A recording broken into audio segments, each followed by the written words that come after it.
قرآن مجید میں اس کے بارے میں بڑا واضح طور پہ فرما دیا کہ کیا چیز ہے کہ جو اس راہ میں رکاوٹ بنتی ہے کسی غلطی کی نشاندہی کی جائے تو اسے قبول کرنے سے جی، اور آدمی الٹا مزید جنا اکڑ جاتا ہے، کھڑا ہو جاتا ہے نا جی۔ یہ اس میں دیکھیں قرآن پاک کے اندر ایک تو شیطان کا واقعہ موجود ہے۔ اچھا، آدم علیہ السلام کو سجدہ کرنے کی بات ہوئی جی، تو شیطان نے آگے سے جو رویہ اختیار کیا، اکڑ گیا، انکار کر دیا، بات ماننے سے انکار کر دیا، اور کیا کہا، اپنی فضیلت اور اپنی برتری کا قصہ چھیڑ دیا اس نے جی، کہ میں بے انا خیر منہ خلقتنی من نار و خلقتہ من طین، تو نے مجھے آگ سے پیدا کیا، اسے مٹی سے پیدا کیا، میں اسے بہتر ہوں۔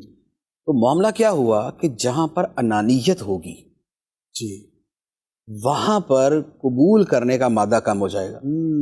بالکل، آخر ایک غلطی مجھے میرا پیر بتائے تو میں قبول کر لیتا ہوں، وہی غلطی مجھے چھوٹا بتائے گا تو میں ہو سکتا ہے کہ میرا رویہ بالکل مختلف ہو جائے۔ وجہ فرق کیا ہے؟ وجہ فرق یہ ہے کہ یہاں پر اصل میں میرا تعلق بڑائی کا نہیں، صحیح، پیر کے سامنے میرا تعلق بڑائی کا نہیں، اپنے آپ کو چھوٹا ہی سمجھتا ہوں، میں اپنے آپ کو چھوٹا ہی سمجھتا ہوں، تو لہذا وہاں سے قبول کرنا میرے لیے آسان ہے، لیکن یہاں میں اس کو چھوٹا سمجھ رہا ہوں، یہاں سے قبول کرنا میرے لیے مشکل ہو جاتا ہے۔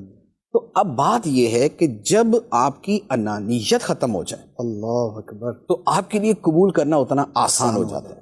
امام اعظم رضی اللہ تعالیٰ عنہ سے یہ پوچھا گیا کہ آپ نے علم میں اتنا بلند مقام حاصل کیا، اس کی وجہ کیا تھی؟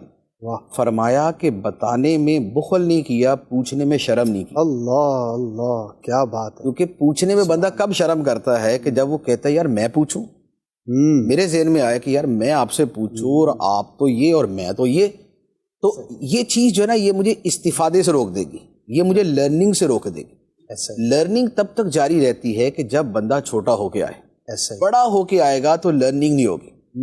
تو ایک جب یہ انانیت والا میٹر نکل جائے، اچھا جو قرآن پاک کی آیت میں نے جس کا ریفرنس دینا تھا وہ یہ تھا، قرآن پاک میں فرمایا وَإِذَا قِيلَ لَهُ اتَّقِ اللَّهَ أَخَذَتْهُ الْعِزَّةُ بِالْإِثْمِ، کہ جب منافق سے کہا جائے اللہ سے ڈر جی، تو ضد اسے گناہ پہ اور ابھارتی ہے۔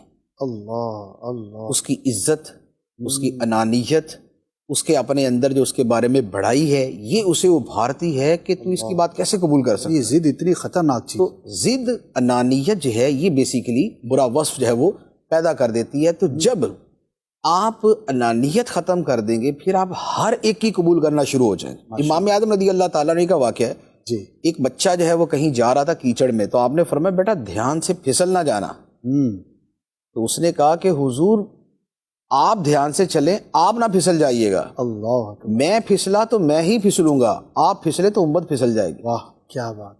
تو آپ نے فرمایا کہ واقعتاً جب کوئی بڑا ہو جاتا ہے تو اسے نصیحت کی زیادہ حاجت ہوتی ہے۔ اللہ کیا شان ہے! اس کی خطا اور اس کی غلطی جو ہے وہ ہزاروں لاکھوں کروڑوں لوگوں کے لیے جو ہے وہ پھسلنے کا سبب بن سکتی ہے۔